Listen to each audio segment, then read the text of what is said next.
6 দিন ঢাকা মহানগর গোয়েন্দা পুলিশের হেফাজতে থাকার পর বৃহস্পতিবার ডিবি কার্যালয় থেকে মুক্তি পেয়েছে বৈষম্য বিরোধী আন্দোলনের 6 সমন্বয়ক। মুক্তির পর থেকেই তাদের নিয়ে শুরু হয় নানা আলোচনা, বেরিয়ে আসে নানান তথ্য। ডিবি থেকে বেরিয়ে আসার পর একটি দৈনিক পত্রিকার সঙ্গে কথা হয় সমন্বয়ক নাহিদ ইসলামের। তিনি বলেন, এই মুহূর্তে শারীরিক ও মানসিক অবস্থা ভালো নয়, বাসায় ফিরে স্যালাইন নিয়েছেন। একটু সুস্থ হলে 6 সমন্বয়ক মিলে সব কথা ক্লিয়ার করে বলবেন বলেও জানান।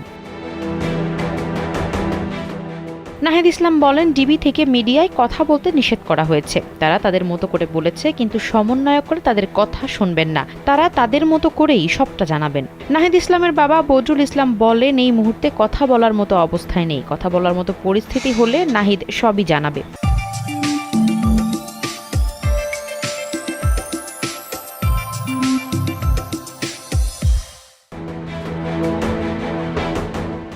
এদিকে ডিবি থেকে মুক্তি পেয়ে সামাজিক যোগাযোগ মাধ্যম ফেসবুকে স্ট্যাটাস দিয়েছিলেন বৈষম্য বিরোধী ছাত্র আন্দোলনের অন্যতম সমন্বয়ক আসিফ মাহমুদ। বৃহস্পতিবার দিবাগত রাত 1টার দিকে তিনি এই স্ট্যাটাস দেন।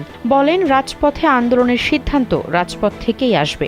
ডিবি অফিস থেকে ইচ্ছার বিরুদ্ধে আদায়কৃত ঘোষণা প্রত্যাখ্যান করে রাজপথে নেমে আসা ছাত্র জনতাকে সালাম জানান তিনি।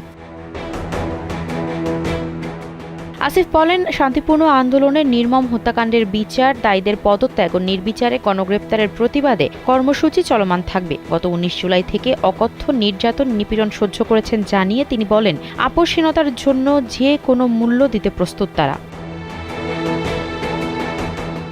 এদিকে ডিবি কার্যালয় থেকে মুক্তির পর আরেক সমন্বয়ক সার্জিস আলম সাংবাদিকদের উদ্দেশ্যে একটি বার্তা দেন। তবে পরে সেই বার্তাটি মুছে ফেলেছেন বৈষম্য বিরোধী ছাত্র আন্দোলনের অন্যতম ওই সমন্বয়ক। বৃহস্পতিবার সন্ধ্যায় তার হোয়াটসঅ্যাপে সাংবাদিকদের উদ্দেশ্যে বার্তাটি দিয়েছিলেন তিনি, তবে কিছুক্ষণের মধ্যেই সেটি ডিলিট করে দেন। ওই বার্তায় সার্জিস আলম সাংবাদিকদের জানিয়েছিলেন, তাদের 6 জন সমন্বয়কের সিদ্ধান্ত ছিল বৃহস্পতিবার রাতে ডিবি অফিসের দিনগুলো নিয়ে একটি প্রেস রিলিজ দিবেন। এরপর অনলাইনে মিটিংয়ে সবার সঙ্গে আলোচনা করে পরবর্তী কর্মসূচির বিষয়ে সিদ্ধান্ত নেওয়া হবে। তারা এখনও কোনো কর্মসূচি বা প্রেস রিলিজ দেননি বলে ওই বার্তায় উল্লেখ করেন। এর আগে 2 সমন্বয়ক সার্জিস আলম ও হাসনাত আবদুল্লাহ সামাজিক যোগাযোগ মাধ্যম ফেসবুকে স্ট্যাটাস দেন। তবে স্ট্যাটাস দেওয়ার কিছুক্ষণ পর দুজনের আইডি উধাও হয়ে যায়। বৃহস্পতিবার রাত 8টার দিকে সার্জিস আলম ও হাসনাত আবদুল্লাহর আইডি খুঁজে পাওয়া যায়নি।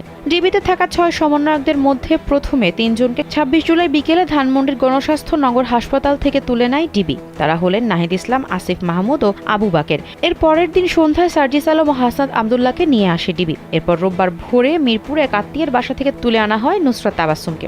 এরপর থেকে এসব সমন্বয়ক ডিবি কার্যালয়েই ছিলেন। আফসারা নাজ, কালবেলা।